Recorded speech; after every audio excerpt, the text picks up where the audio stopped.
भगवान परशुराम के दो शक्तिशाली शिष्य। एक शिष्य ऐसा जिसके सामने साक्षात भगवान श्री कृष्ण भी नतमस्तक हो गए थे, जिसे गुस्सा दिलाने से सारे देवता भी कांपते थे। और दोस्तों, एक शिष्य तो खुद भगवान विष्णु का अवतार है। जरा सोचो दोस्तों, भगवान परशुराम भी इतने शक्तिशाली थे कि जिन्होंने अपने पिता की हत्या का बदला लेने के लिए 64 क्षत्रिय राजवंशी को मार दिया था, और इसी गुस्से को शांत करने के लिए बजरंग बली को कई महीनों तक युद्ध करना पड़ा था। तो उनके शिष्य कितने ताकतवर होंगे। आइए दोस्तों, मिलते हैं आज के इस वीडियो में भगवान परशुराम के दो पराक्रमी शिष्यों से। दोस्तों, कमेंट में जय परशुराम जरूर लिखेगा। मिलते हैं परशुराम जी के पहले शक्तिशाली शिष्य से, जो खुद एक भगवान होंगे, जो स्वयं भगवान विष्णु के 10वें अवतार होंगे। हाँ दोस्तों, हम बात कर रहे हैं कल्कि अवतार की, जो कलयुग के अंत में जन्म लेने वाले हैं और दुनिया में से सारे पापियों का संहार करने वाले हैं। दोस्तों, श्रीमद् भागवत गीता में वर्णन है कि संभाल क्षेत्र में एक ब्राह्मण के घर कल्कि अवतार का जन्म होगा, जिनके गुरु कोई और नहीं बल्कि धरती पर मौजूद 8 चिरंजीवी में से एक परशुराम जी होंगे, जो उन्हें शिक्षा और दीक्षा देंगे और उन्हीं से उन्हें प्राप्त होंगे कई सारे असंख्य अस्त्र शस्त्र।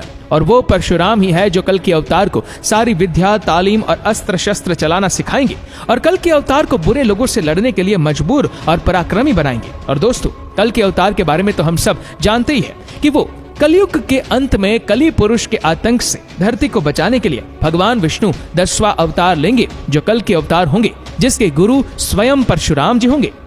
अब बात करते हैं परशुराम जी के दूसरे शिष्य की, जो बेहद ही पराक्रमी थे। वे कोई और नहीं बल्कि पांडवों और कौरवों के गुरु द्रोणाचार्य थे।